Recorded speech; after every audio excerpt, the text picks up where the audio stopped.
সম্মানিত ভাইরা, আসসালামু আলাইকুম। আপনারা সবাই কেমন আছেন? আশা করি সবাই ভালো আছেন।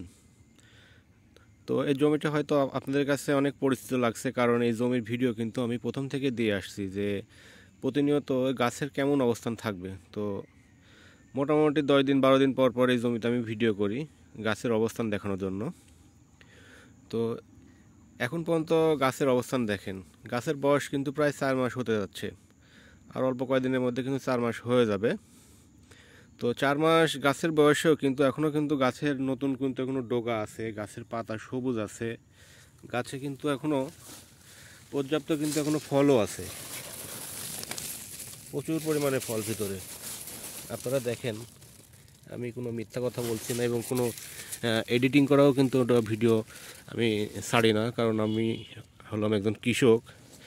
তো আমি চাষবাস করে যেটাতে লাভবান হব, অবশ্যই আপনাদেরকে সেই জাতটির কথা বলবো, যে জাতটি আপনারা চাষ করে অবশ্যই যাতে লাভ করেন। কারণ একটি কৃষক বোঝে আরেকটি কৃষকের কিন্তু যে কত বড় জ্বালা, যে ফসল ফলাতে গিয়ে কতটা পরিশ্রম করা লাগে এবং পরিশ্রমের ফল হলো ফসলের যে সঠিক পরিমাণে ফসল না পেলে তাদের কতটা ক্ষতির সম্মুখীন হয় সেটা কিন্তু আমরা জানি।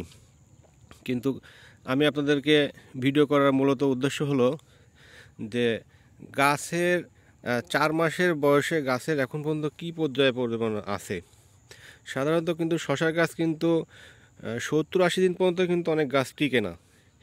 সেই ক্ষেত্রে এই গাছগুলো দেখেন এখন পর্যন্ত কিন্তু অনেক ভালো রয়েছে।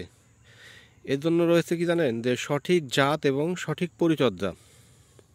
আমরা সঠিক পরিচর্যা করেও যদি সঠিক জাত যদি না পাই তাহলে কিন্তু আমরা ফলন পাবো না। তো এটা আমি চাষ করেছিলাম ইন্ডিয়া থেকে আমদানিকৃত শীতকালীন হিমালয়া শশা।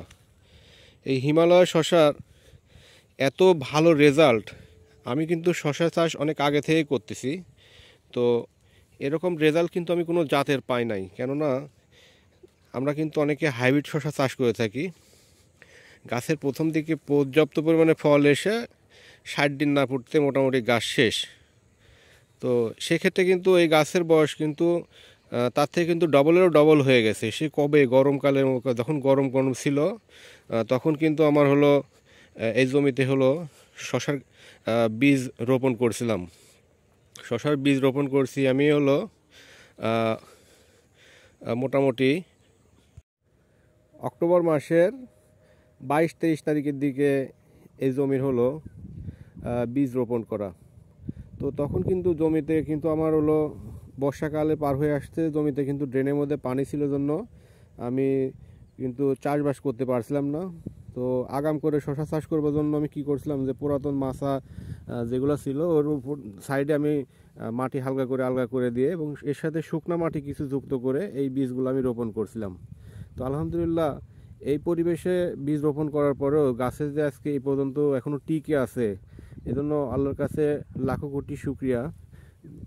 এবং আমি এই গাছেরগুলোকে সঠিক পরিচর্যাগুলো যেগুলো রয়েছে, এখনও দেখেন গাছে কিন্তু এখনও কিন্তু কোনো পাতা হলুদ হয়নি, কোনো ডাউনি মিল্ডিউর ভাব নেই, কারণ প্রত্যেকটা স্টেপের যে পরিচর্যাগুলো রয়েছে এই পরিচর্যাগুলো আমি কিন্তু করছিলাম। তো গাছগুলো হয়তো আরও ভালো থাকতো। প্রতিটা গাছের কিন্তু পুরাতন মাছার জন্য পুরাতন মাছা কিন্তু ভেঙে গেছে, যার কারণে গাছগুলো সব এক জায়গায় অনেক গাছ হলো পালা পড়ে আছে। তো সেক্ষেত্রে তারপরেও যে গাছে এখন পর্যন্ত যে কী পরিমাণে ফল ধরে আছে, এটা হলো সবথেকে ভালো লাগছে যে এত বয়সে গাছের হলো এই পরিমাণে ফল। গতকালকে আমি ফল হারভেস্ট করেছি, তারপরে আবার আজকে দেখেন সময় পাইনি, তারপরে কিন্তু অনেক ফল কিন্তু রেডি হয়ে আছে। এগুলো কিন্তু তোলার উপযোগী, অনেকগুলো কিন্তু ফল এখনও কিন্তু জমিতে রেডি হয়ে আছে। নতুন ছোটো ছোটো ফলের কিন্তু অভাব নেই। এটা কিন্তু ভিতরে দেখেন প্রচুর পরিমাণে কিন্তু এখনও শসা ধরে আছে। এগুলো কিন্তু উপর দেখা যায় না, সবগুলো ভিতরে দেখা যায়।